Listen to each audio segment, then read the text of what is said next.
belo de se refletir. Outro dia me disseram que o amor nasceu aqui, saiu de trás do sol, com um jeito de guri, tanto novo como leve.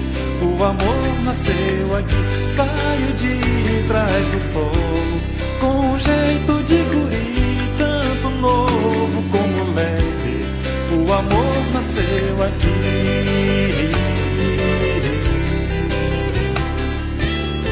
Ponta da areia, olho d'água e Araçagi, mesmo estando na Raposa, eu sempre vou ouvir a natureza me falando que o amor nasceu aqui.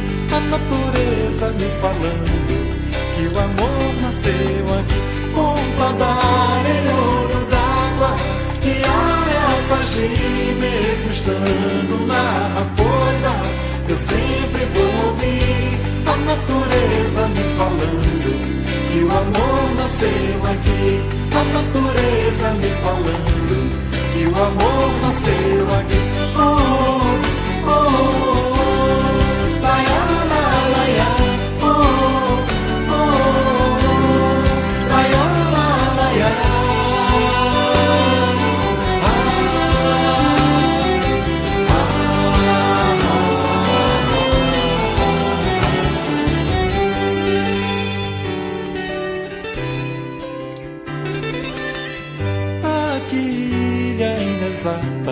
Quando toca o coração, eu te toco, tu me tocas, cá nas cordas do violão. E se um dia eu for embora, pra bem longe desse chão, eu jamais te esquecerei. São Luís do Maranhão, eu jamais te esquecerei. São Luís do Maranhão, e jamais te esquecerei. São Luís do Maranhão.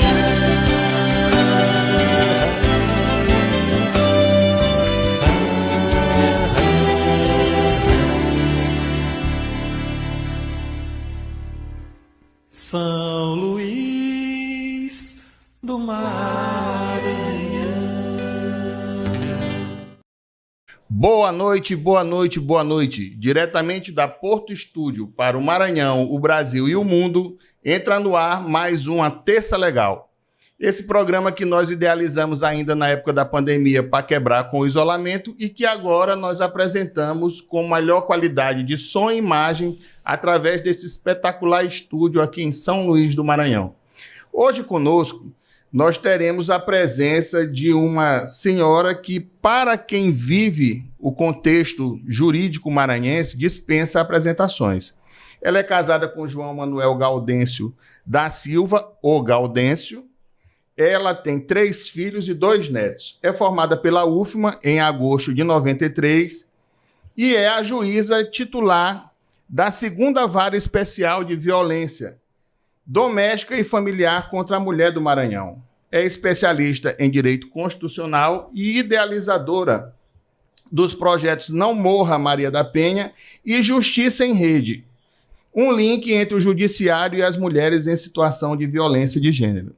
Conosco hoje, para nossa honra, a doutora Lúcia Helena Barros Rilo da Silva. Seja bem-vinda à Terça Legal, doutora. Obrigada, doutor Sérgio, já que está me chamando de doutora, né? Doutor Sérgio, um prazer enorme, muito obrigada pelo convite. É porque essa brincadeira dela é porque nós tivemos 5 anos extremamente felizes e profícuos na UFMA de 88 até 1993, porque tivemos a oportunidade de estudarmos juntos. Isso. Que bom, né? Bons tempos atrás. Lúcia, esse programa vai ao ar graças ao apoio desses nossos parceiros que fazem tudo isso aqui acontecer. Sim. A Progemax, que é a maior empresa de projetos públicos e privados do Maranhão. A In-House Market SLZ, que são mini mercados condominiais. A Clínica de Odontologia da doutora Mônica Marlete Almeida, cirurgia sem dor. O Grupo Silva, do meu amigo Carlinhos Silva.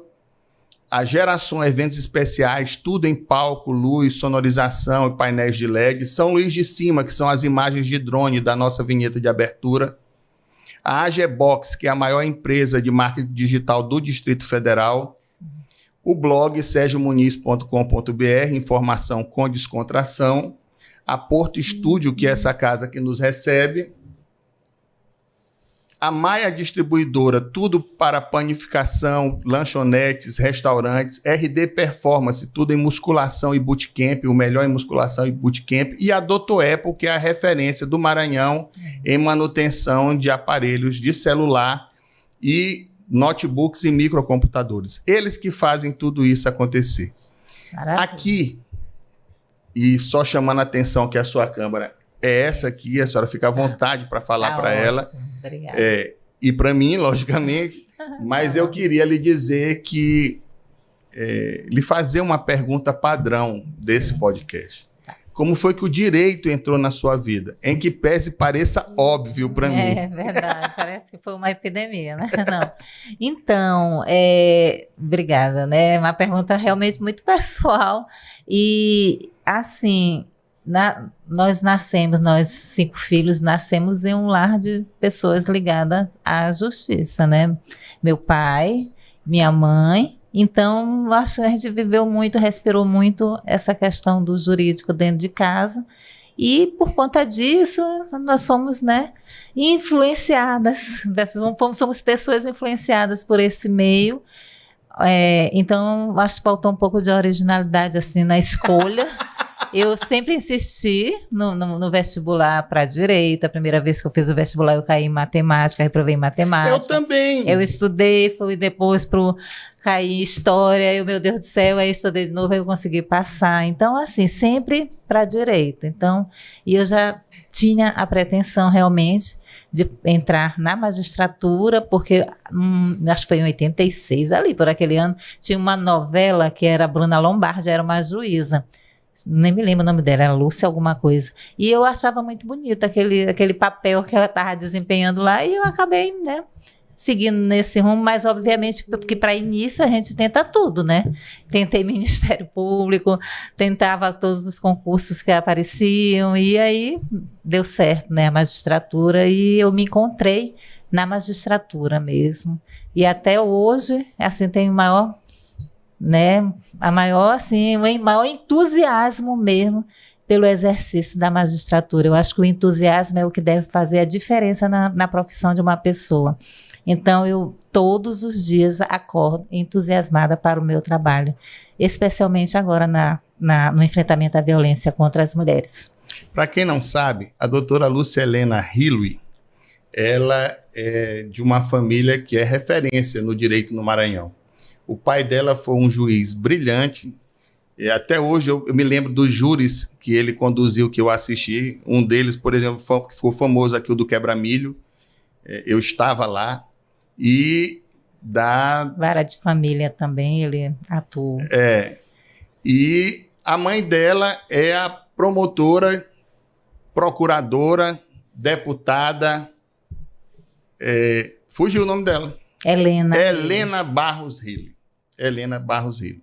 E a doutora Lúcia tem uma situação interessante na vida dela, que é o fato de que, para quem gosta de cinema, nos Estados Unidos, existiam 3 delegados que eram da mesma família, que eram os irmãos Earp.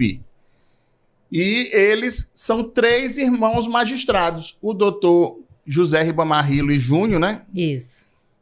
A doutora Lúcia Helena e a doutora Samira. E 2 deles, um fez carreira como juiz aqui em São Luís, já titularizado aqui, em uma das varas do júri. Hoje ele está na 3ª vara de execuções penais. E a doutora Lúcia é a irmã dela nessa luta na vara de combate à violência, né? Isso.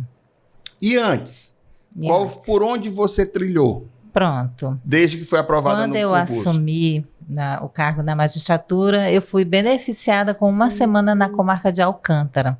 Aí maravilha. fui de avião, adorei, estava deslumbrada com a cidade histórica, aquele silêncio, aquela tranquilidade, as ruínas.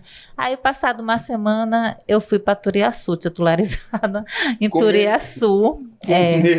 E aí Abacaxi. passei uns meses em Turiaçu, depois pedi remoção para Bom Jardim, depois de Bom Jardim fui para Barra mais do perto. Corda, pois é.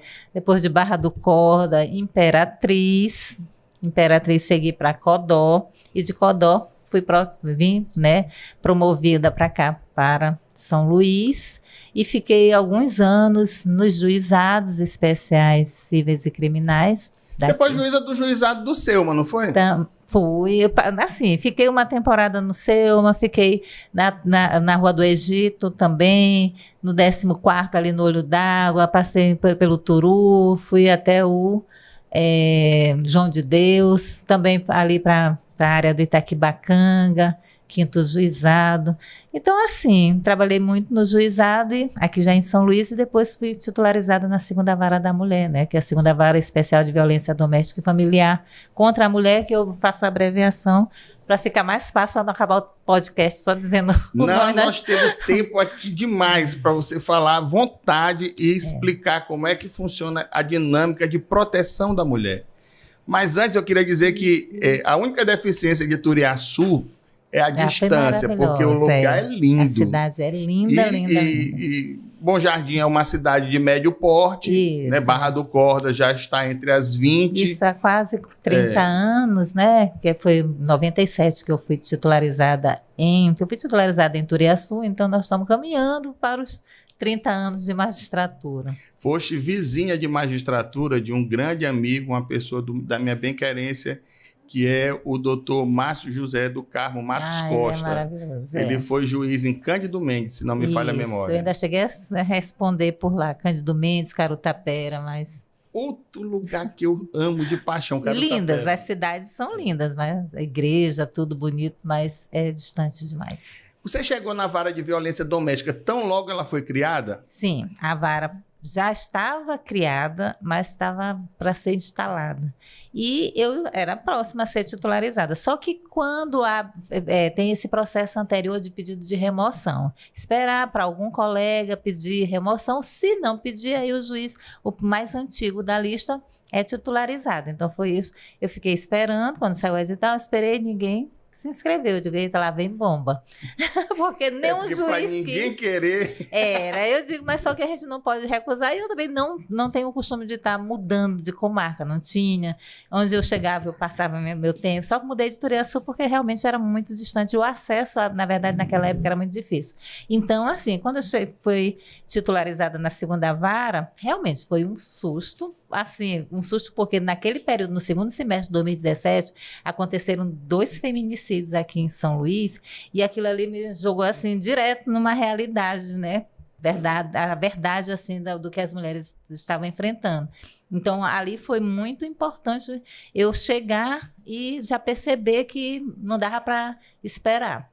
Por exemplo, o primeiro caso foi, o processo tinha sido encaminhado para a equipe multidisciplinar, o juiz normalmente, como eu também fazia, logo que eu cheguei, 5 dias, só que era um processo que já tinha sido decidido, 5 dias para a mulher ser intimada para comparecer lá na equipe e dizer assim, como é que era a dinâmica da violência.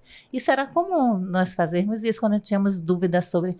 Então, a partir daquele momento, porque aquele processo ali foi um caso já da mulher que foi vítima naquele momento. Ela evoluiu, então, da violência doméstica para o feminicídio. Exato. Porque aí demorou. Foi um pequeno tempo, que normalmente os processos demoram, né? A gente, infelizmente, temos um acúmulo de serviço. Mas, na medida protetiva, um dia, 1 hora, pode fazer diferença na vida de uma mulher.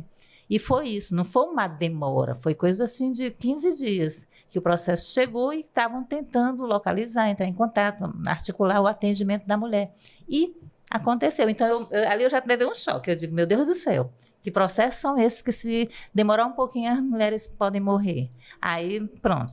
O outro foi mais ou menos a mesma coisa. O processo estava pendente da citação. Saiu a medida, mas ficou pendente do oficial de justiça cumprir o mandado. E, né, também congestionada, aquela situação toda, tal. E demorou pouco tempo, não era muito, eram uns dias. E nesse lapso, a mulher morreu também. Uma outra mulher. Então, assim, eu fiquei muito impactada. E, por conta disso, eu comecei a correr. Eu acho que eu estou correndo até hoje com aqueles processos que pode. A primeira providência é proteger logo a mulher, e a partir daquela proteção eu chamo a pessoa envolvida no conflito, ouço, dou oportunidade. Então, eu venho trabalhando desse jeito, porque não dá para correr risco. A vida é um bem irreparável. E se por um acaso eu for injusta com algum homem naquele primeiro momento, ou mulher, né, dependendo do tipo de relação, a homoafetiva também é tutelada pela Lei Maria da Penha. Eu digo homem porque é 90% dos nossos casos. Então, se acontecer da injustiça, eu sei que é muito difícil para um homem receber uma medida protetiva. Eu tenho a consciência, eu tenho as duas consciências ao longo desse trabalho. Só que uma eu consigo reparar mais ou menos, revogando a medida. E a outra, se perder aquele momento, uma reparação que não tem mais como acontecer, entendeu? Então, ao longo desses 7 anos, não tivemos casos de mulheres que estivessem morrendo ou tivessem morrido por conta da demora no processamento da medida protetiva. Não tivemos. Ainda aqui em São Luís, que é a área da atuação aqui da segunda vara. E tem aquele aspecto, né? Se a medida judicial se cumpre, se você não concorda, você recorre. Sim. E se ele não concordar com a medida, ele vai recorrer. Ao passo que se ela morrer, não tem recurso que se faça. Então, foi muito difícil, assim, chegar naquele momento e aquilo ali para mim, né? Mas, assim, eu entendo que é um peso, realmente, que é terrível para as pessoas de bem, para os homens de bem, não ter essa oportunidade antes da medida protetiva, porque não dá tempo. Não tem como, chama para ouvir, porque nesse chama tem que esperar ser cumprida uma citação, leva alguns dias. E aí pode ser perigoso para a mulher. Por mais celeridade que exista, por mais PJE que se tenha, mais sempre fica o risco. Infelizmente, eu observo que, logicamente, não tem como generalizar, 99,9% dos casos, talvez um percentual dessa monta, seja efetiva a agressão, seja efetivo o risco, mas existem também, logicamente, situações em que a mulher diz que sofreu e não sofreu. Isso. Eu me recordo, eu entrevistei há pouco tempo o ministro Admar Gonzaga. O ministro Admar Gonzaga, ele ficou 4 anos como ministro substituto no TSE, ou seja, ele teve o seu primeiro biênio, foi reconduzido como ministro substituto e ascendeu à titularidade. Cumpriu 2 anos ministro do STJ, do TSE titular. Quando ele ia para a recondução, ele teve um desentendimento com a esposa registrou um BO dizendo que tinha sido agredida por ele, e ele acabou tendo que renunciar à recondução dele. E passados alguns anos, o Poder Judiciário reconheceu que ele não tinha praticado ato nenhum.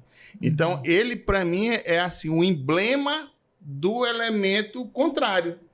Mas ele é a exceção, né? Normalmente, esse contexto é a exceção. É assim, a exceção, ela tem que ser garantida. Ninguém vai, porque é pequeno o número de exceção, a gente vai chegar. Mas é porque o trabalho de proteger a mulher, entendeu? A gente não pode correr risco. Sem dúvida, concordo entendeu? plenamente. É diferente do tempo para se analisar um crime que aconteceu, né? Aconteceu, lesionou a mulher, sei lá. Aí vai ser formada uma ação penal, vai ter uma investigação policial, vai ter denúncia ou não, vai ter tempo, ouvir uma testemunha, ouvir outra, ser julgado, ter um recurso. Na proteção, é tudo muito rápido.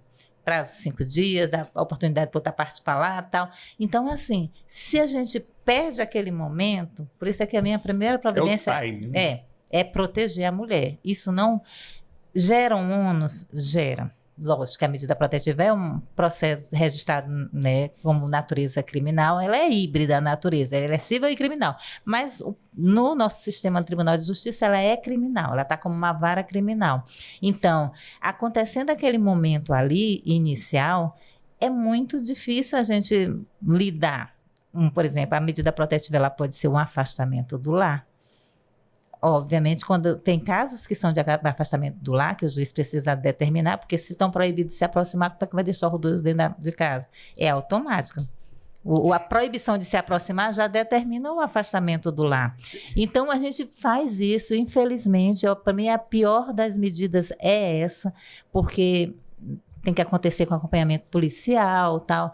Então, mas isso não quer dizer que nós estamos condenando uma pessoa naquele primeiro momento. Não é isso. É uma cautela para que aquelas pessoas fiquem longe, porque elas estão em conflito.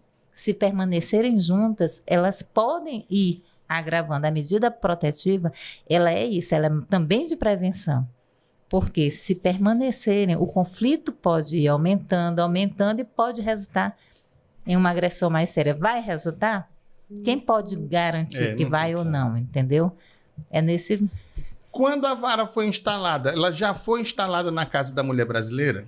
A nossa equipe permaneceu de setembro até fevereiro de 2018. De setembro de 2017, que foi efetivamente a instalação, até início de 2018. Foi uma fase de transição, estava terminando o ano, aquela história toda. Quando foi em fevereiro, realmente, aí a vara fez a transferência para a Casa da Mulher Brasileira. E como é que funciona lá, Lúcia? Porque é importante que as pessoas que estão nos acompanhando saibam que boa parte das agressões ou que chega a alcançar o feminicídio se dá muitas vezes pela falta de informação da mulher também, de tudo que ela tem para lhe garantir a segurança. Por isso que eu queria que você frisasse como funciona a Casa da Mulher Brasileira, para que as pessoas que estão nos acompanhando e que vão ver esse conteúdo depois, já que o podcast deixa a informação gravada, que eles saibam como alcançar esse benefício. Como funciona a Casa da Mulher Brasileira? Então, a casa, eu digo, a casa brasileira, mesmo da mulher brasileira, ela é uma política nacional. Na época, acho que foi o governo Dilma, né? A política nacional, e foram instaladas, e foram instaladas em algumas capitais. O plano era ser em todas as capitais, mas aconteceu o impeachment e parou tudo, ficou aquela situação. Aqui ficou a casa pronta, a estrutura pronta, mas os órgãos ainda não haviam, né, recebido a inauguração para nós podermos fazermos essa mudança. Então, 2018, todos os órgãos foram para casa, por determinação do governador, na época, o governador Flávio Dino. Então, lá funcionam as delegacias especializadas, Departamento de Feminicídio, a Patrulha Maria da Penha tem também um posto de atendimento lá, um posto administrativo. Temos o Ministério Público, a Defensoria, a Segunda Vara da Mulher está lá. Tem o CRANSV, que é um centro de referência de atendimento municipal da mulher, e também tem o alojamento, que é aquele espaço que a mulher, em situação de risco real, ela não tem como se proteger, ela se direciona para a Casa da Mulher, lá ela tem acolhimento, tem a comida, a alimentação, a hospedagem, até que todo o sistema de justiça, né, se mobilize para que aquela situação seja controlada. Decretar uma prisão, fazer tudo, conceder a medida protetiva. E além desse alojamento, que é muito provisório, o Tribunal de Justiça tem uma casa-abrigo aqui em São Luís, o endereço é mantido sob sigilo e é também para acolhimento das mulheres. Geralmente elas passam pela Casa da Mulher Brasileira e vão para a Casa do Tribunal de Justiça do Maranhão, até que a situação, né? Então, recapitulando, vamos dizer que nossa retaguarda aqui, a Anne, esteja sofrendo uma violência doméstica. Sim. Ou familiar. Primeiro passo dela, ela se dirige... Aqui nós só temos uma delegacia, né? Não, a Casa da Mulher Brasileira reúne várias delegadas. Na época da instalação eram 8 delegacias ali em funcionamento da Casa da Mulher Brasileira, 8 delegados e mais o Departamento de Feminicídio. Então, agora, não sei, porque foram mudando, entra uma, sai, eu não sei como é que está a composição lá da casa. Mas ela especializada no município de São Luís. Funciona lá. Então, a mulher agredida ou em situação de vulnerabilidade, primeiro passo dela é entrar em contato com a delegacia na Casa da Mulher Brasileira. Certo. O que a mulher precisa? Está sendo perseguida, está naquela situação de risco, ela deve se dirigir para a Casa da Mulher Brasileira, é o espaço mais adequado, eu digo isso, que é a maior política de atendimento às mulheres em situação de violência é a Casa da Mulher Brasileira, porque reúne todos os órgãos ali do sistema de justiça, principalmente, e se ela não puder se dirigir, mora numa localidade distante, ou então está com dificuldade, não tem como deixar os filhos, né? Está sofrendo mesmo ali qualquer tipo de constrangimento para se deslocar, sair, ela pode pedir a medida protetiva, que é esse mecanismo de proteção logo da mulher, ela pode pedir até pelo sistema online, que é no site do Tribunal de Justiça, é uma ferramenta, medida protetiva online, acessa no tribunal mesmo, no site do tribunal, tem lá a aba cidadão, depois a aba medida protetiva. Na hora que se clica, já abre um formulário eletrônico e a pessoa interessada pode ser a mulher, porque tem que ser, aliás, a mulher, mas ela pode ter um auxílio de uma pessoa com ela pode fazer o requerimento dizendo qual é a situação de violência, apontando os detalhes, o que aconteceu, se é violência física, moral, sexual, patrimonial ou sexual, né? Isso. E aí ela vai relatando e marcando. É um formulário que é, né, muito fácil e vai se abrindo mais e mais páginas falando sobre a questão dela, né, os dados dela, os dados do suposto agressor, a natureza da violência que ela está sofrendo. Ela vai responder a um questionário que é do CNJ, que lá tem, mas são simples, é só para marcar, para dar um histórico da violência para o juiz. E também ela pode ali anexar fotos, vídeos, áudios, e enviar. Vai cair direto na pasta do juiz. Se for aqui em São Luís, como somos duas juízas competentes para medida protetiva, aí vai direcionada para uma ou para outra. Mas é imediato. Enviou, já chega na nossa pasta para analisar aquele pedido de proteção. Eu tenho visto que a modernidade vai modificando as coisas com o tempo, né? Para mim, o WhatsApp é uma das maiores criações da humanidade, porque é uma ferramenta de trabalho fantástica. Sim. Não teria como ela fazer esse mesmo procedimento via WhatsApp. Hoje tem até inteligência artificial no WhatsApp. Sim. Tem alguma coisa embrionada nesse sentido? Talvez ou já é efetivado? Aqui em São Luís, nós não temos pelo Tribunal de Justiça ainda, nessa modalidade. Mas tem o Salve Maria, que é da Secretaria de Segurança Pública, que, na verdade, dispara um pedido de socorro. Eu nunca usei, então não sei como funciona e fico até sem ter muitas informações para passar. Mas no Tribunal de Justiça nós temos assim de mais rápido, porque vai cair diretamente. Se for à noite, vai cair na pasta do plantão judicial. Final de semana também. Se for durante o expediente normal, cai diretamente na pasta do juiz. A outra juíza, quem é? É a doutora Vanessa. Vanessa. Isso. Vanessa de quê? É Clementina. Vanessa Clementina. Isso. Filha da desembargadora Dulce Clementina. Isso. Pessoa queridíssima. E a Samira hoje, sua irmã, ela está onde? Então, aqui na Constituição, né, das nossas varas aqui em São Luís, nós temos 4 varas especializadas em violência doméstica. 2 são para medidas protetivas, a minha é a doutora Vanessa, e outras 2 são ações penais. A primeira e a terceira, doutor Reginaldo e a doutora Samira.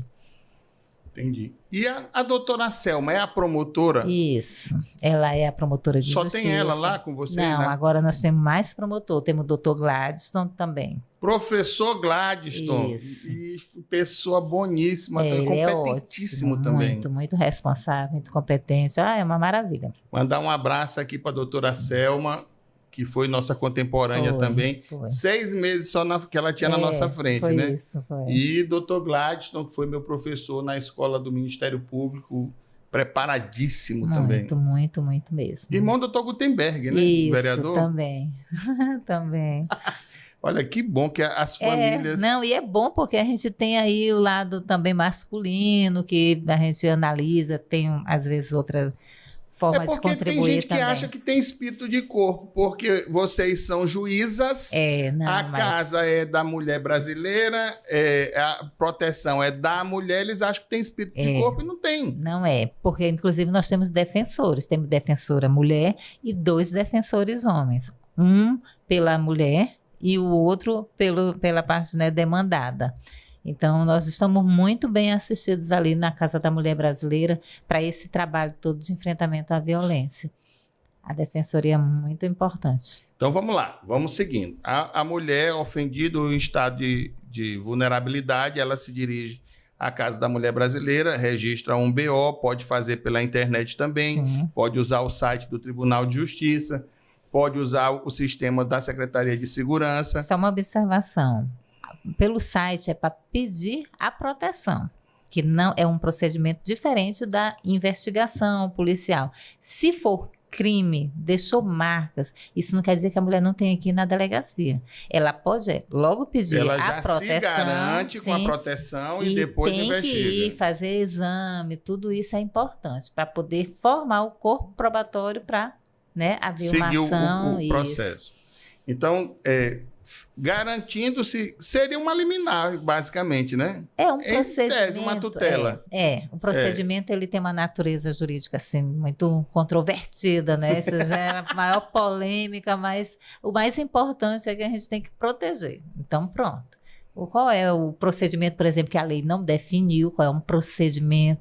Então, a gente vai, como eu estou desde 2017, eu segui por um procedimento que foi construído lá com o Ministério Público, que é o fiscal da lei, né? Então, nós conseguimos levar a oportunidade de dar para as pessoas demandadas o contraditório, isso aí desde o início foi observado.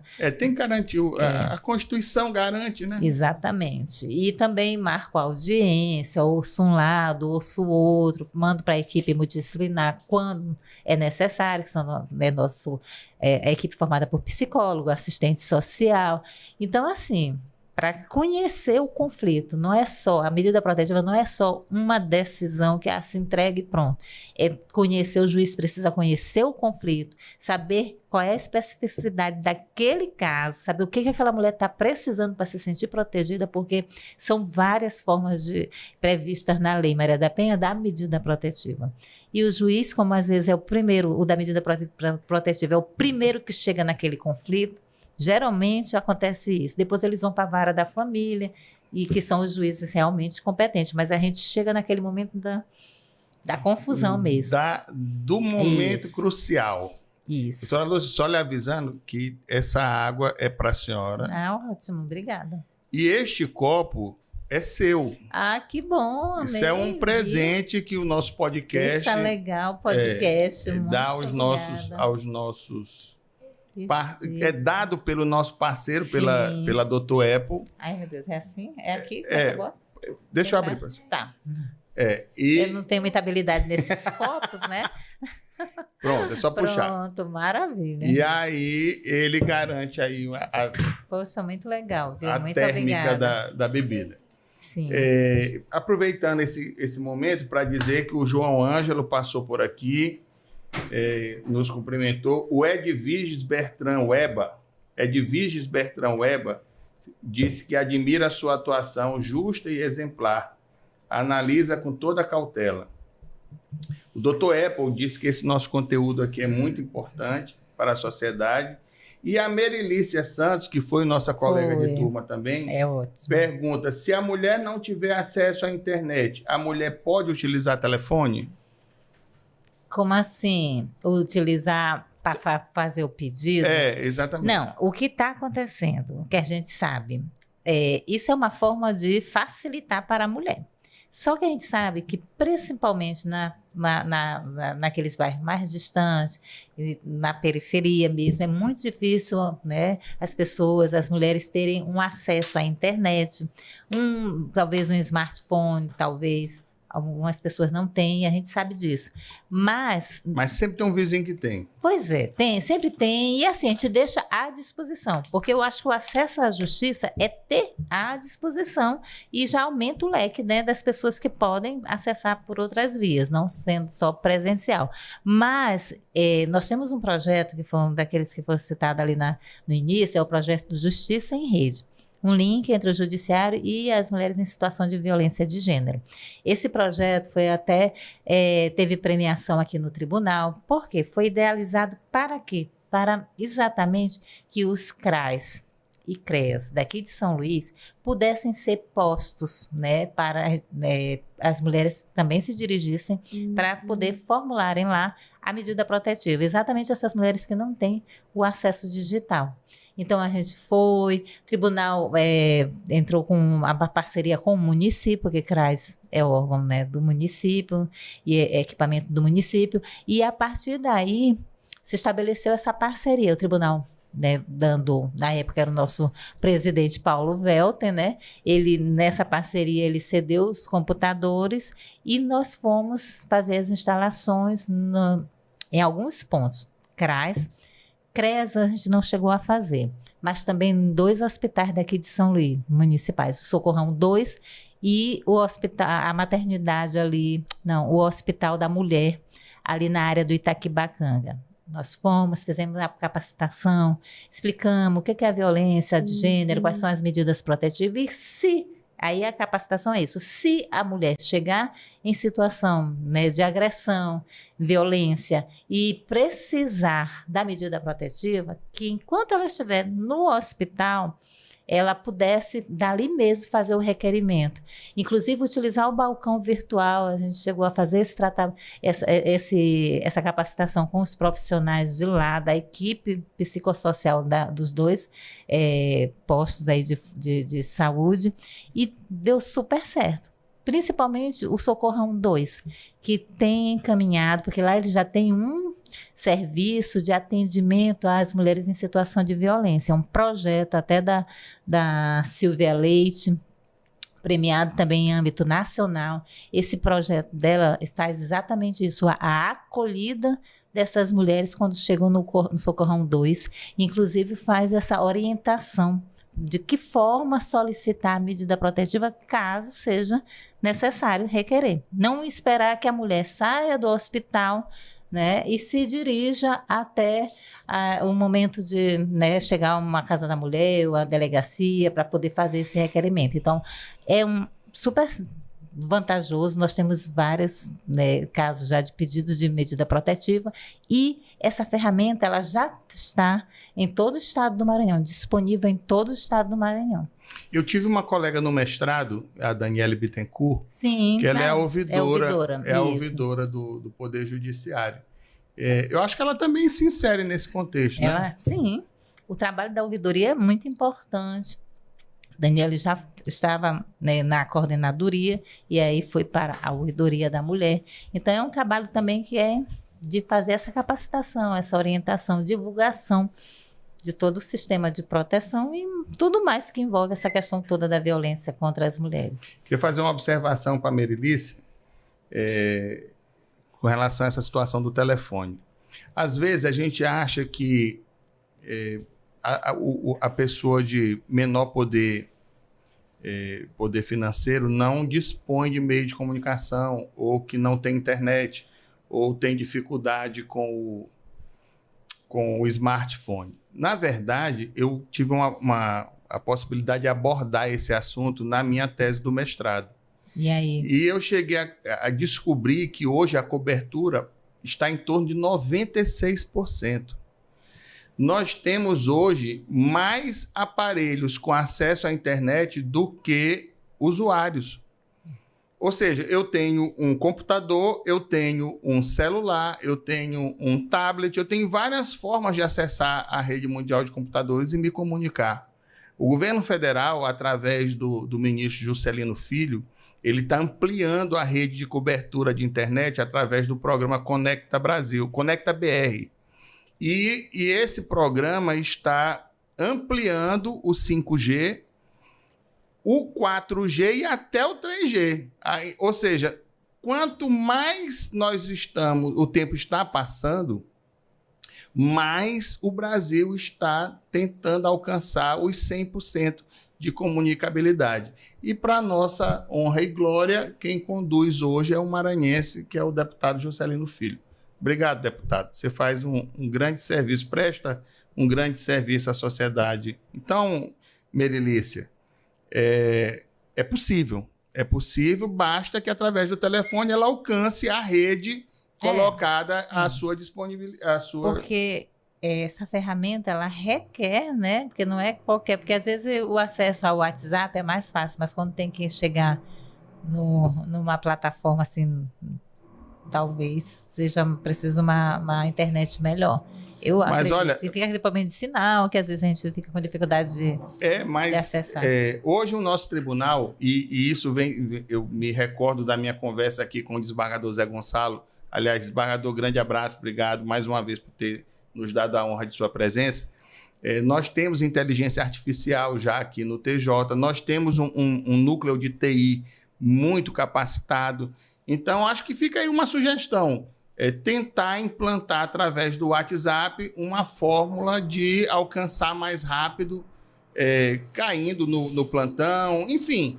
Sempre quanto mais a gente conseguir abrir o leque de possibilidades da mulher em situação de vulnerabilidade alcançar esse serviço maravilhoso que vocês fazem, melhor. Eu penso dessa forma. Então, tutelada com a medida socioprotetiva, ela segue, registra o BO e começa a fase investigatória, que, uma vez concluído o inquérito, vai ser encaminhado para um dos membros do Ministério Público para oferecimento ou não da denúncia. Sim. É assim que funciona lá? Ou de lá já se encaminha para a doutora Samira. Não, para chegar a doutora Samira ou o doutor Reginaldo, tem que passar pela delegacia, que vai fazer toda a apuração, tal, e encaminhar os elementos, que deve, primeiro, acredito que vá na central de inquéritos, eu acredito que passe depois para as varas lá. Mas assim, para a medida protetiva, que é esse serviço que eu presto, não precisa ter investigação policial, precisa o resguardo da segurança da mulher. Isso, precisa o risco. Esse que é o mais difícil, a gente, naquele primeiro relato da mulher, perceber os riscos, porque a mulher não chega na delegacia e vai dizer, olha, aconteceu isso. As mulheres chegam fragilizadas, as mulheres chegam fazendo recorte, né, de um episódio, outro, às vezes chega em casa e esqueceu um monte de coisa. Então, é muito difícil ter que analisar a necessidade da medida só com base naquele primeiro relato da mulher. Pode ser que venha logo os elementos, pode ser que não venha. E aí, ao não vir, se a gente nega, pode correr o risco dessa mulher, né, ficar desprotegida e ter realmente uma agressão mais grave e, né, até pode ser o feminicídio. Então, assim, pela atualização que houve na lei, a modificação que houve na lei, pela lei 14.550, que é do ano passado, a medida protetiva, isso já era o entendimento da maioria, né, dos juízes, mas agora está expresso na lei. Ela é autônoma, ela não precisa, não está dependendo de inquérito, de nada, de uma ação penal. Se for arquivada a ação penal, consequentemente desaparece a medida? Não.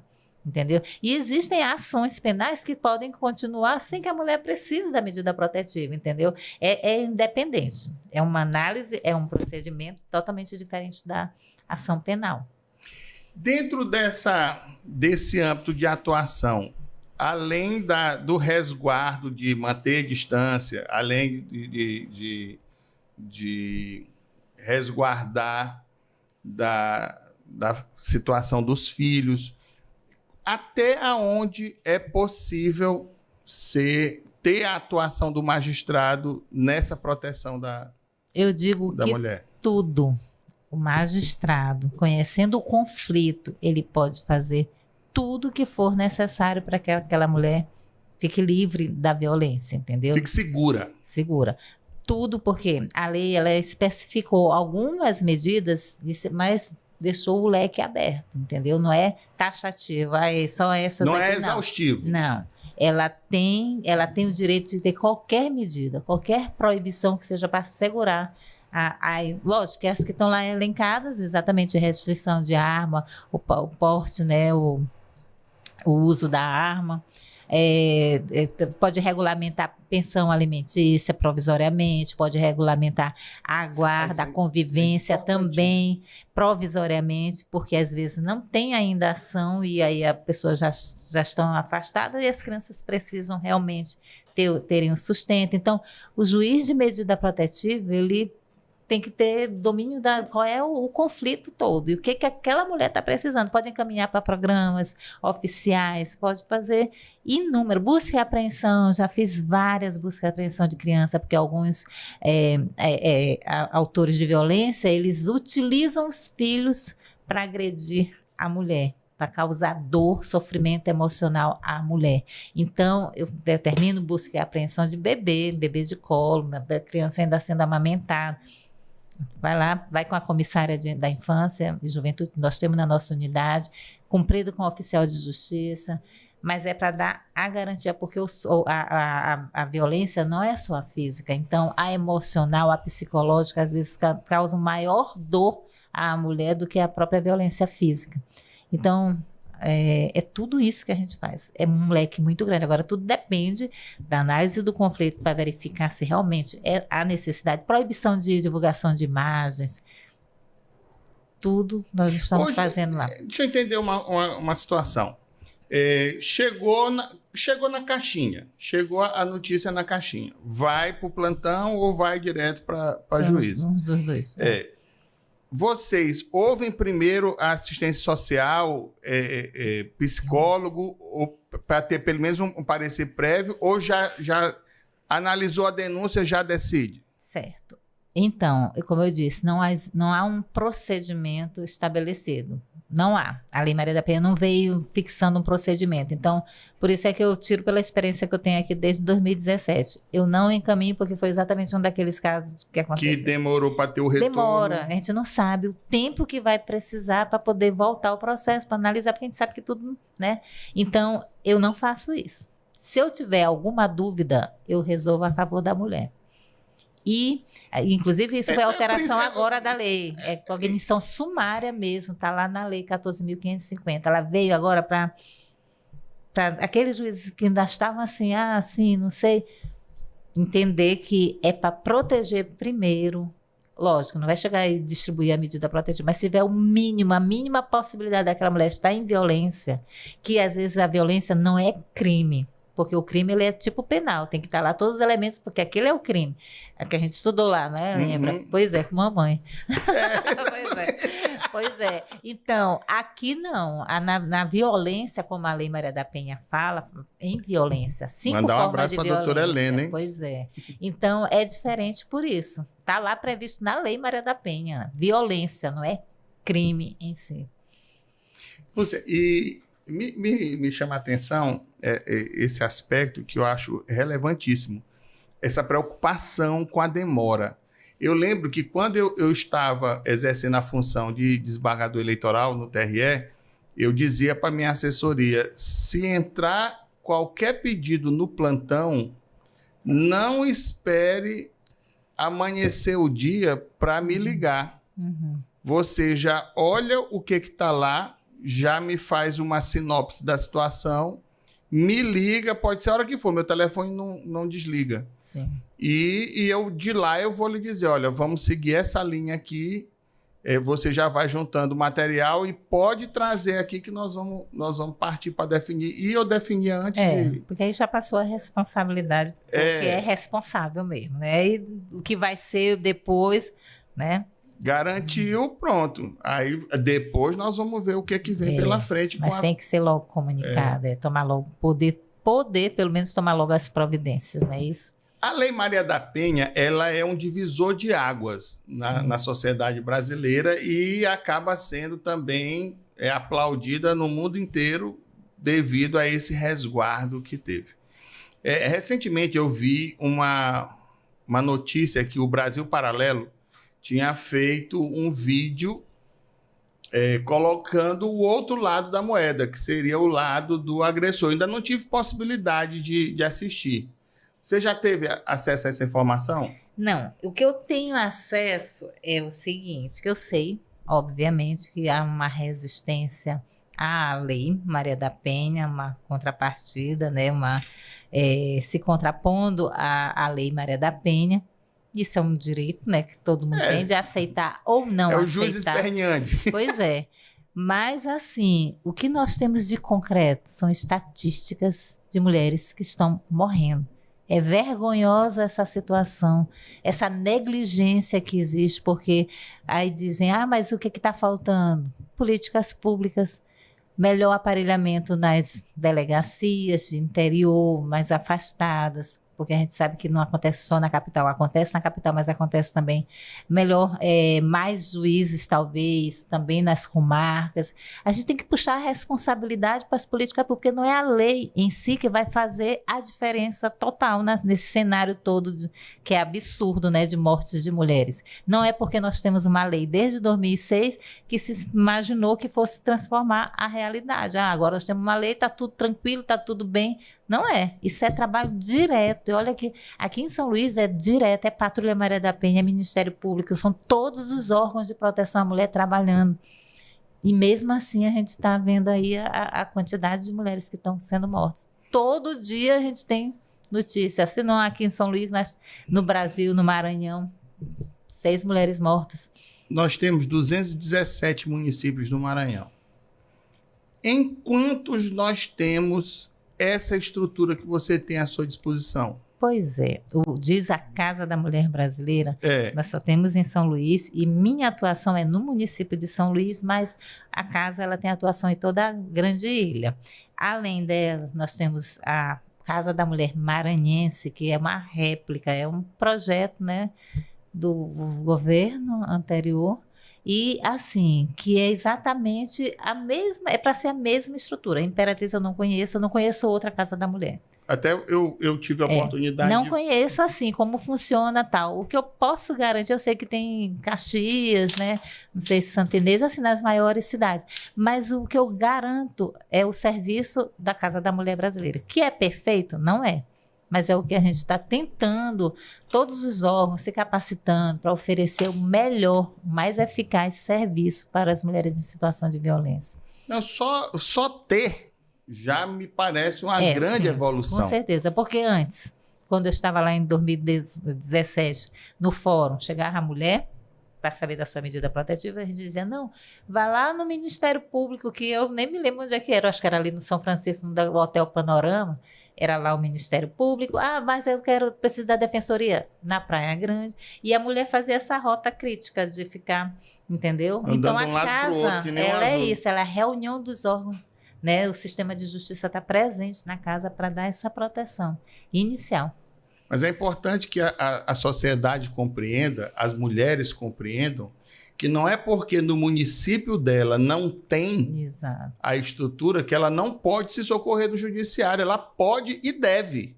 Sob qualquer situação de risco, o magistrado do local, da comarca, ele vai poder dar a decisão com base na legislação, o promotor vai poder promover a sua atribuição, a delegacia local também vai poder atuar, enfim, o sistema funciona ainda que não tenha essa estrutura agregacional que nós temos aqui. Eu digo mais, como eu sei que é uma rede de proteção, que todo município deve ter essa rede, né, que envolve inclusive, né, a sociedade civil organizada também, porque proteger as mulheres proteger as pessoas mais vulneráveis da sociedade, né? Então, assim, uma das mais. Então, o município pode ser aquele pequenininho, né, bem pequeno mesmo, que não tem talvez muita coisa, talvez não tenha nem um juiz titular, mas tem o chefe do município, né? Tem as secretarias municipais, tem a igreja, que hoje a gente conta muito com o trabalho das igrejas, pastores, padres também, para poder, né, fazer essa proteção. Já tive caso do pastor levar uma mulher em situação de violência lá na Casa da Mulher Brasileira, mandaram me chamar, eu fui lá na recepção, ele disse, doutor, essa mulher está aqui porque ela veio com um caminhoneiro, estava lá e a gente percebeu que ela estava isolada e sofrendo a violência, então nós trouxemos para cá. Essa mulher ficou um tempo no alojamento e a própria igreja custeou a ida da mulher de volta para a terra dos pais, dos familiares. Então, assim, a rede, ela é muito mais do que o órgão, né, principal. Precisa ter uma patrulha, mas não tendo, tem um policial civil, tem um policial militar, tem alguém que possa compor essa rede, uma pessoa mais, uma liderança, pode ser uma liderança, né, da comunidade. Então, assim, a rede, ela tem que se constituir. Porque quando a mulher enfrenta a violência, ela pensa que ela está sozinha. E se ela não olha para um lado, para o outro, e não tem a segurança, assim, de dar quem recorrer, ela vai morrer dentro daquele relacionamento, porque ela acha que não vai ter, né, alternativa. Entendeu? Então, é por isso que a gente precisa falar, a gente vai em todas as entrevistas, todos os convites para podcast, a gente tem que estar para informar as mulheres. Hoje, o maior desafio nosso é porque as mulheres que estão morrendo são as mulheres que não estão pedindo a medida protetiva. Nós vamos já entrar nesse aspecto da evolução da medida, da ausência da medida para o feminicídio. Eu queria aproveitar esse momento, Lúcia, cada vez que a gente completa 1 hora de bate-papo, a gente já tem aqui a tradição de ofertar o famosíssimo, eu digo famosíssimo porque ele me deve isso, eu tornei famoso em todo o Brasil o cappuccino da Porto Estúdio, que é espetacular e já é comentado aí aos 4 cantos. E nesse momento em que a nossa retaguarda está providenciando esse maravilhoso cappuccino, eu queria relembrar a todos que nós temos tudo isso aqui acontecendo graças a esses parceiros que nos acompanham, sim, fazendo acontecer, que é a Progemax. Como eu falei, é a maior empresa de projetos públicos e privados do Maranhão. A In-House Market SLZ, que são mini-mercados condominiais. A clínica de odontologia da doutora Mônica Marlete Almeida, que é tratamento dentário a laser, sem dor, não tem aquele barulhinho do motorzinho. É fantástico o trabalho que ela faz. O Grupo Silva, do nosso amigo Carlos Silva. Nós temos nos apoiando a Geração, eventos especiais. Aonde você olhar um grande evento, estará a Geração. O São Luís de Cima, que são as imagens de drone da nossa vinheta de abertura. A AGBox, que é quem produz o nosso card de distribuição, o nosso flyer. O meu blog, sergiomuniz.com.br. Informação com descontração. A Porto Estúdio, que vai nos brindar com esse maravilhoso cappuccino. A Maia Distribuidora, tudo em lanchonetes, panificação, hotéis e afins. A RD Performance, que vem revolucionando em matéria de musculação e bootcamp. E a Dr. Apple, que a Dr. Apple é melhor avaliada do que a própria empresa, que é a titular da marca da Apple. Eles são fantásticos, o trabalho que eles fazem é fantástico. E eu queria dizer também que agora, Vinícius, coloca aí o vídeo para que a doutora Lúcia veja, nós vamos ter agora em Barreirinhas, na virada de ano, no Réveillon, um grande evento que está sendo produzido pela pousada Encantos do Nordeste e pelo restaurante Bambaí. Um Réveillon maravilhoso que vai acontecer às margens do Rio Preguiças, com toda a estrutura que a pousada e o restaurante Bambaí podem oferecer, inclusive com open food e open drink e open cerveja. Toda uma estrutura voltada para que a virada de ano possa ser agradável a todos que participam. E ainda tem vaga na pousada para quem quiser se hospedar na pousada e aproveitar o Réveillon. Então, aproveita esse momento, que é um momento singular. E registrar também que o nosso podcast conta, na nossa vinheta de abertura, com o verdadeiro hino ludovicense, que é a Ilha Magnética, de autoria do cantor e compositor César Nascimento, que gentilmente nos cedeu a sua obra-prima para embalar esse momento agradável, que é o início do nosso programa. A retaguarda já está aí. Você toma com açúcar? Pode ser puro mesmo. Puro, olha aí. E aí, obrigada. você vai ver que é assim, maravilhoso. É mesmo? Que ótimo. O cappuccino da Porto Estúdio. Você falou ainda há pouco aqui, Lúcia, Uma sobre delícia. a possibilidade da fixação. Para você virar o copo para que as pessoas vejam que a doutora vai poder agora Pronto, contar agora, né? com o copo da Terça Legal, que é um brinde dado Muito pela lindo. doutora Apple. Gostei, viu? Muito obrigada. Que presente para magistrado tem que ser em valor pequeno, porque Lógico, não pode ter. Como eu brinco muito, desde o interior até hoje, os presentes que eu aceito são mangas. Aí começa a temporada de manga, aí começa a chegar manga lá em casa. Essa semana deixaram lá na vara mesmo. E eu perguntei quem foi, ainda não consegui descobrir quem foi que deixou a manga. Porque eu dizia, não, a manga eu aceito porque não tem valor econômico, né? Todo mundo vem, pega as suas mangueiras e levam para mim. Assim, que realmente o magistrado não pode receber presente, não. Lúcia, você falou aqui sobre a possibilidade da vara estabelecer pensão.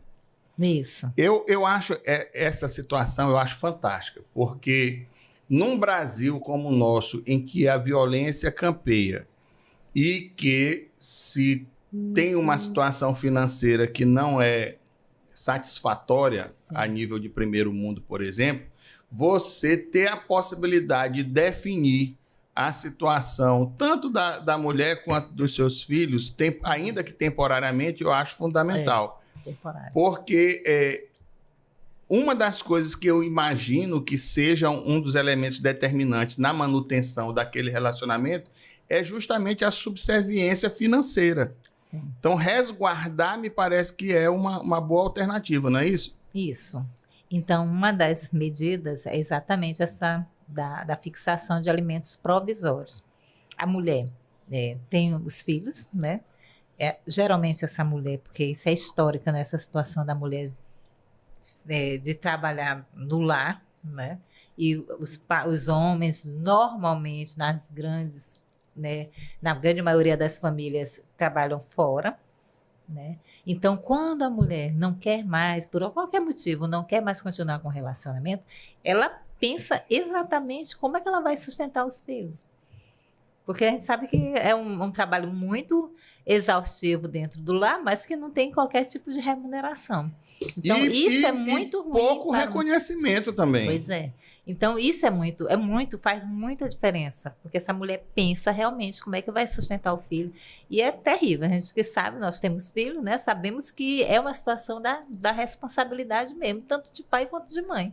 O pai não quer que seus filhos passem privações, a mãe também não.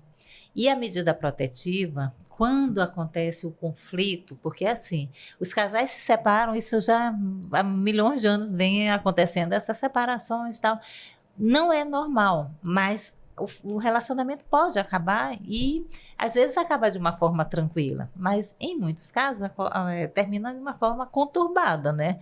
E são esses da forma conturbada que estão chegando para nós. Não são todos, graças a Deus, porque senão a gente não tinha como fazer esse trabalho, né? Se todo fim de relacionamento, né, de solução de união, tivesse de acontecer uma medida protetiva, realmente seria muito complicado. Mas assim, nesses casos do conflito mais acirrado, conturbado, o juiz ou juíza de medida protetiva pode e deve fixar os alimentos, atentando para a situação, os mesmos requisitos da situação da pessoa que vai pagar, a necessidade das pessoas, dos filhos, da mulher que vai receber. Então, isso daí tem que passar pelo crivo do judiciário. Mas ele estabelece, pelo menos nessa situação, nesse contexto, quando ainda não existe a ação civil em curso, sim, né? Sim, porque senão haveria conflito, né? Não, eu digo que a medida protetiva, o juiz de medida protetiva é um juízo de exceção. Não tendo regulamentação de alimentos, não tendo regulamentação de convivência de filhos, aí eu faço tranquilamente. Se for questão de filhos, guarda, visita, eu encaminho primeiro para a equipe multidisciplinar, porque eles fazem essa interlocução primeiro faz um relatório e apresenta os subsídios para que o juiz possa dar a decisão. E sendo alimentos, eu só preciso do comprovante, né? O que acontece, que eu acho muito triste, é porque a mulher chega na delegacia, ela não leva a certidão, ela não é orientada a já comparecer com a certidão. Às vezes também ela sai fugida de casa, né? Aí, por conta disso, na primeira decisão, eu já não tenho como fixar, porque preciso ter a prova, né, de que aquela criança existe, que o pai é aquela pessoa que está sendo demandada. Aí, naquele primeiro momento, eu não decido os alimentos. Aí, só depois é que a mulher comparece, leva. E me diz uma coisa, essa situação além da situação financeira, que eu acho fundamental, inclusive, eu acho até que surte mais efeito do que a prisão em si, mas pode chegar à prisão, né? Meu entendimento é que sim, tá?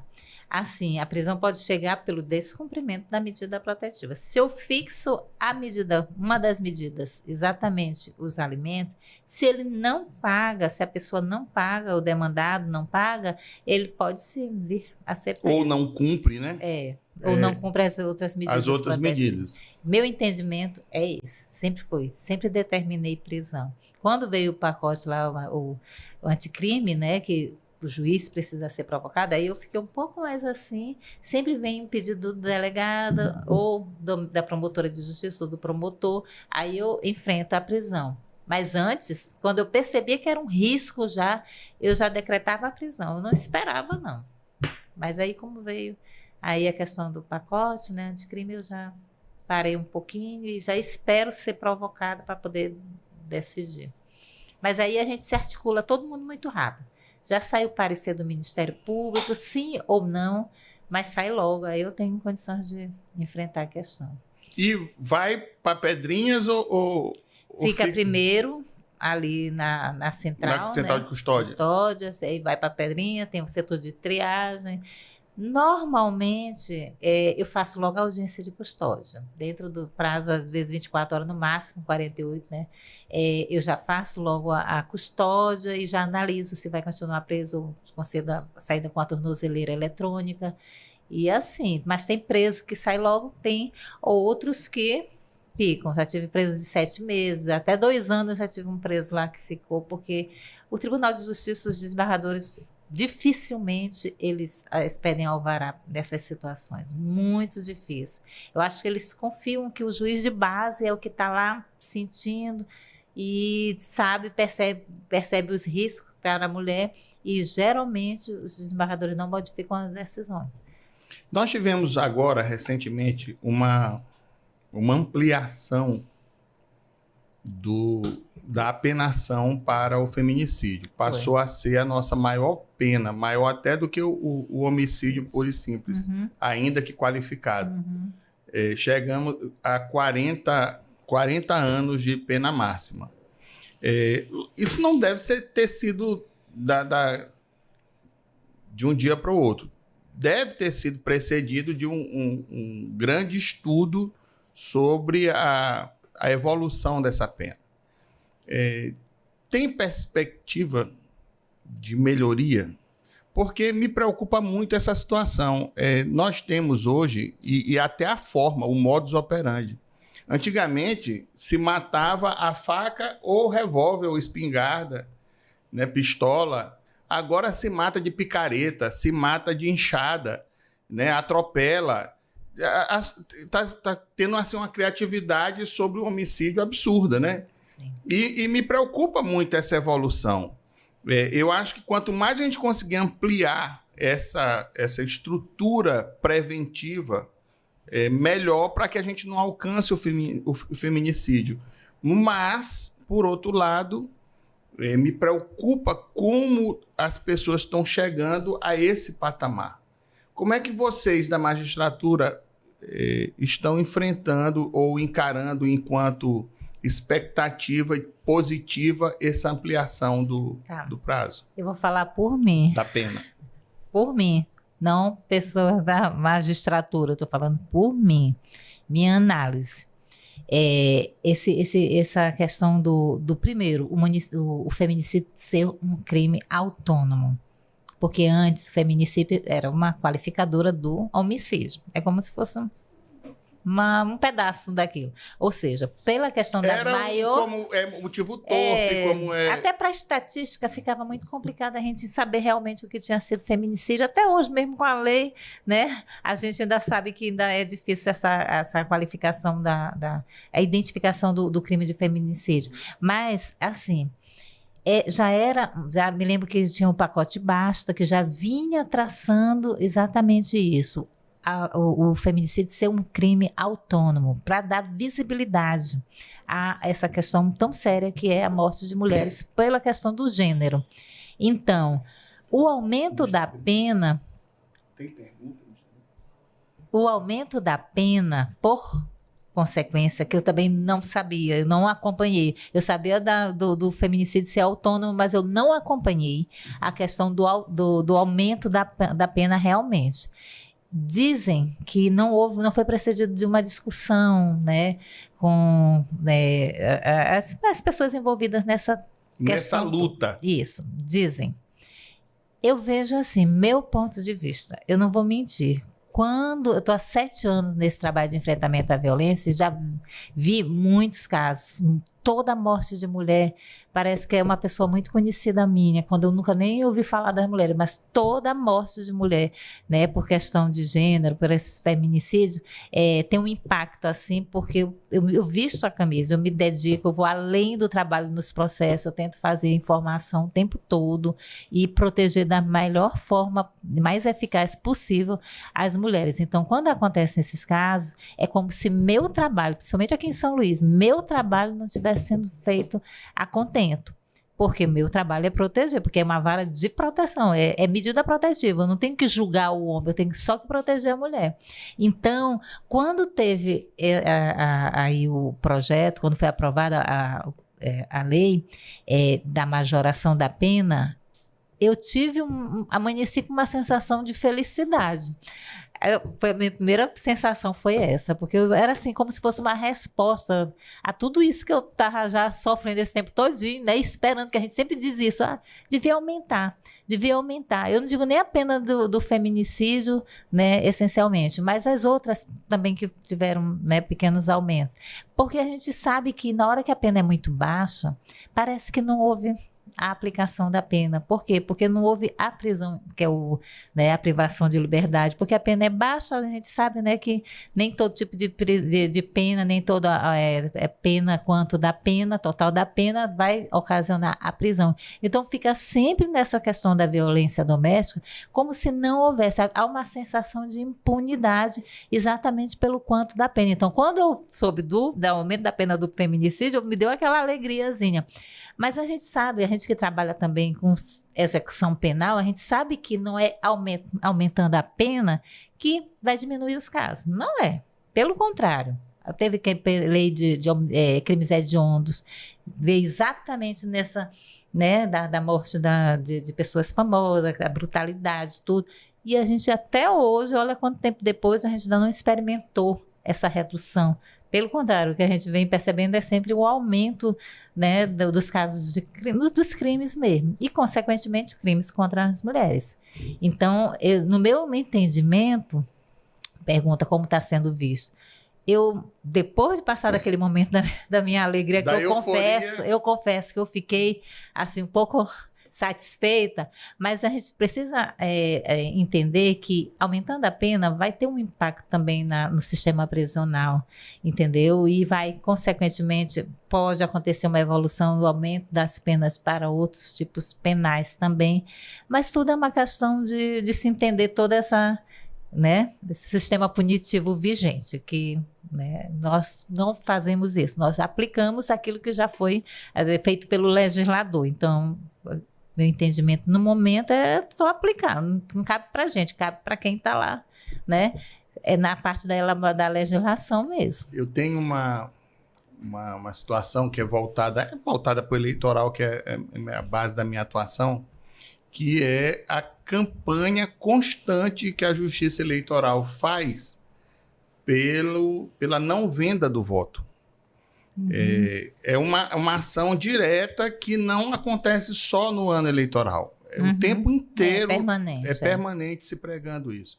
Uhum. Eu acho que quanto mais a gente conseguir ocupar os meios de comunicação com informação para a mulher, e para que o homem também saiba aquilo que pode acontecer com ele, na hipótese de ele vir a incidir nesse tipo de conduta, me parece importante.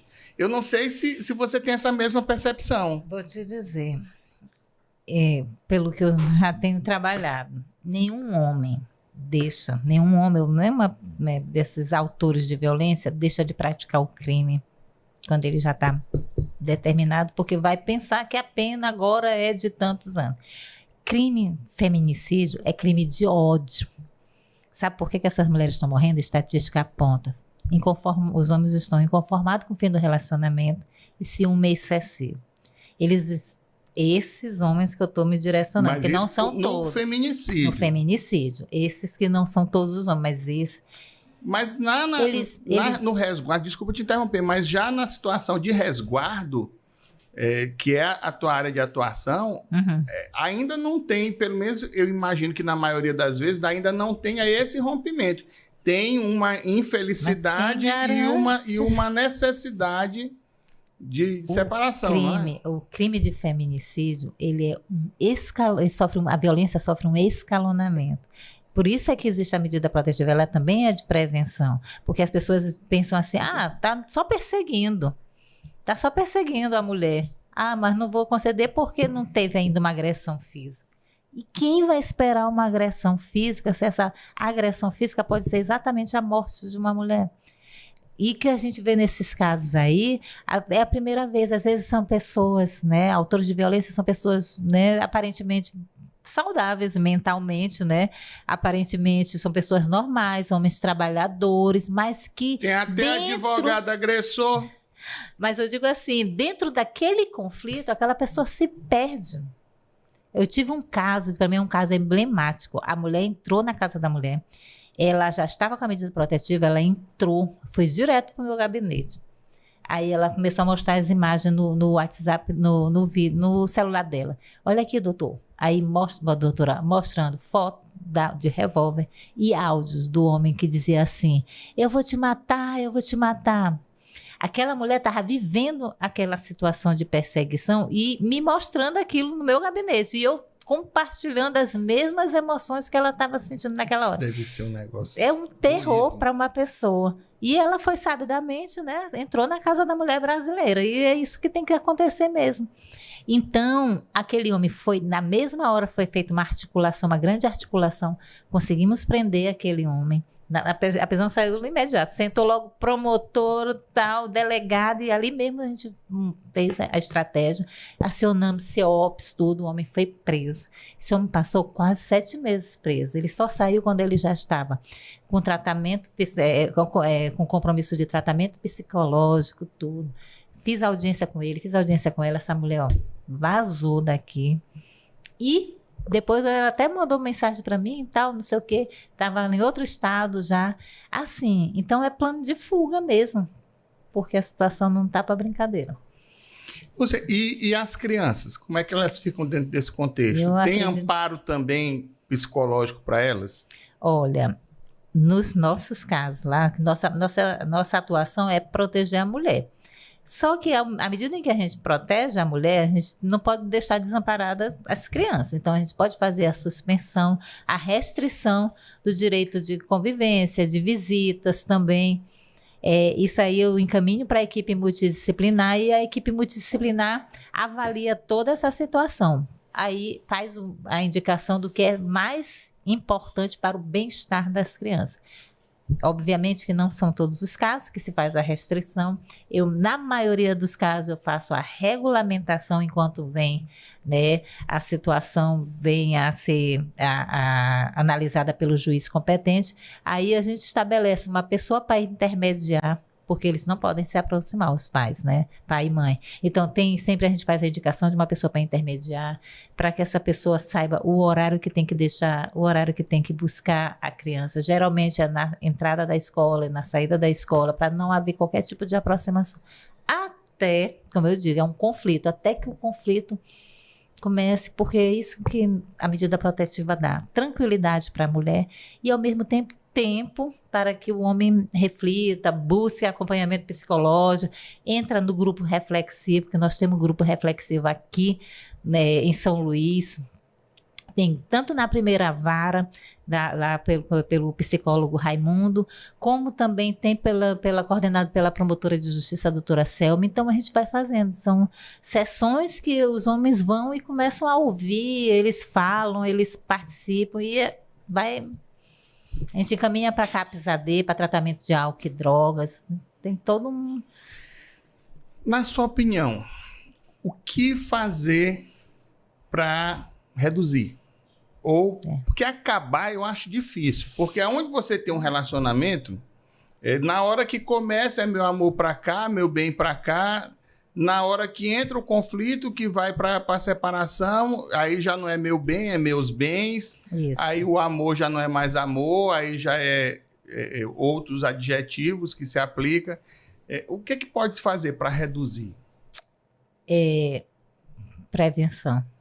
Primeira coisa, prevenção. Nós estamos tratando já o conflito. Aqui, quando chega para a gente, já é o conflito instalado.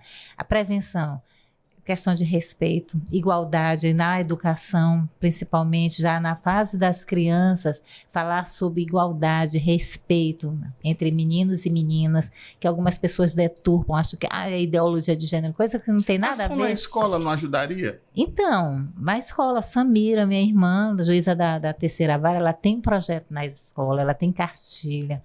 Então, assim, é a prevenção, para que essas meninas mais cedo já possam identificar o relacionamento abusivo, porque nós estamos percebendo que está mais cedo a prática dos crimes mais graves, inclusive de feminicídio. Teve uma morte de uma adolescente aqui na área da cidade operária, ela ainda era estudante. Então, assim, é alertar, saber que, infelizmente, nós estamos vivendo. Hoje a mulher não pode terminar um relacionamento que não sabe se vai poder viver, porque a depender da reação desse homem, potencializada às vezes por qualquer, pode ser álcool, pode ser droga, sabe lá Deus o quê, essa mulher corre o risco, porque não pode mais terminar um relacionamento. E o que antigamente as mulheres se acomodavam, hoje as mulheres percebem que o relacionamento não dá certo. Percebe que aquele homem não tem um respeito. Começa a agredir, a mulher quer sair do relacionamento, mas não pode. Porque na cabeça de alguns homens, como eu digo, alguns homens, isso daí é uma punição para a mulher.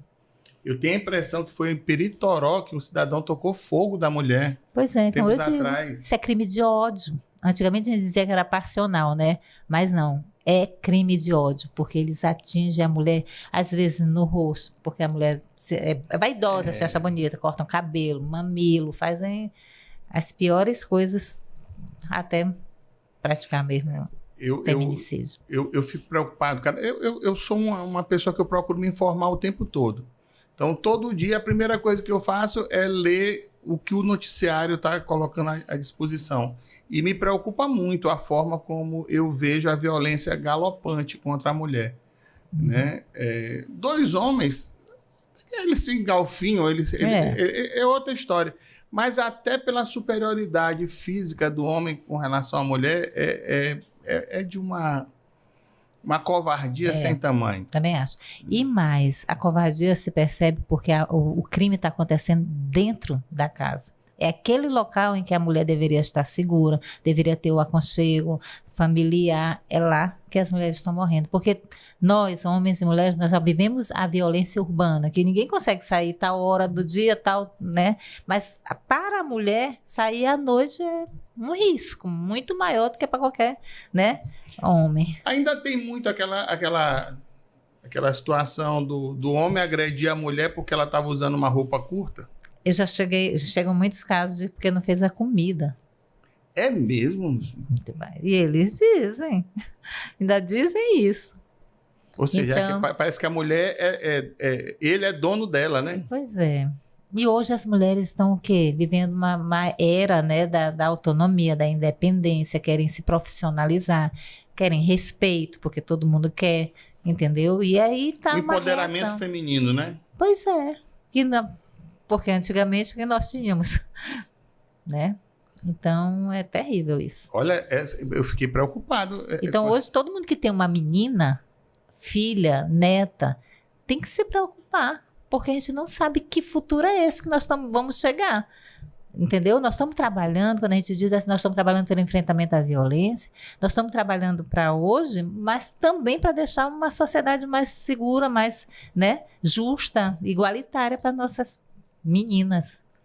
Hoje o tribunal te dá todo o amparo para tu exercer Sim. com tranquilidade a tua função? Sim. Desde 2017, todos os presidentes, corregedores, a coordenação, né, da mulher, todos os setores do Tribunal de Justiça, a Escola da Magistratura, a AMA, né, que é a nossa associação, para realizar essas coisinhas que eu venho fazendo, além dos processos, que é boas práticas, tentar sensibilizar a comunidade, fazer eventos, fazer campanhas, essas coisas, tudo que eu solicito, eles autorizam, porque sabem que é um compromisso e que é permanente. Não adianta a gente fazer uma reunião uma vez no ano, um seminário uma vez no ano. Todos os meses eu tenho tentado fazer isso, uma agenda paralela aos processos, para que a gente possa informar as mulheres, sensibilizar a comunidade, segmentos da comunidade. Lúcia, nós temos, infelizmente, a comunicação também tem tempo. É, verdade. E quando o papo é bom e tem muita informação para passar, e a gente passou muita informação aqui, é sempre muito importante, é sempre muito bom. E eu tenho certeza que as pessoas que estão nos assistindo já sabem que no Maranhão nós temos uma estrutura favorável para proteger a mulher e nós temos uma juíza determinada a proteger a mulher. Nós temos um Ministério Público atuante, nós temos delegadas que dão toda a retaguarda para a proteção da mulher. Enfim, basta que a mulher não fique presa à ideia de que ela está sozinha. Você não está sozinha. Aqui nós temos por hábito, sempre que a gente está chegando ao final, colocar uma música que eu acho maravilhosa e que eu vou deixar para que você em casa, ao rever esse programa, você possa escutar o quanto bonita ela é. Então eu queria que você olhasse para a sua câmera agora e fizesse as suas considerações finais. Tá bom. E dissesse para a sociedade maranhense, brasileira, para o mundo, que aqui no Maranhão a gente se preocupa com a segurança da mulher também. Isso. Pois então, é um trabalho muito difícil esse realizado por mim, pela equipe toda da Segunda Vara da Mulher. Não é fácil a gente receber conflitos, a gente avaliar dor, ouvir homens chorando, mulheres chorando. É muito difícil ter que prevenir a ocorrência de crimes mais graves, inclusive o feminicídio. Nós não sabemos qual é o caso que vai trazer esse tipo de situação. Mas assim, o nosso compromisso, meu e da minha equipe, é sempre esse: informar, comparecer onde, né, nos lugares que estamos convidados a comparecer, porque eu entendo que a informação é a principal arma para o enfrentamento dessa violência. Eu digo para as mulheres que precisam confiar, acreditar no trabalho da justiça, que a denúncia é aquela situação em que a mulher entrega para o Estado a sua situação, o conflito que você está sofrendo, e deixe que o Estado, o juiz analise. A Patrulha Maria da Penha é essa polícia militar especializada na proteção, na visita às residências das mulheres, e aí a gente entende dessa forma que, uma vez a mulher trazendo o conflito para o Poder Judiciário, é o Estado que promove essa proteção. Então, a mais importante informação é essa: conhecer o mecanismo das medidas protetivas e acreditar, pedir a proteção do Estado. E a vocês que estiveram conosco nessa noite tão instrutiva, eu queria agradecer e dizer que na próxima terça nós estaremos juntos outra vez, se Deus quiser, trazendo mais informação com descontração para você. Grande abraço a todos e até a próxima. Obrigada.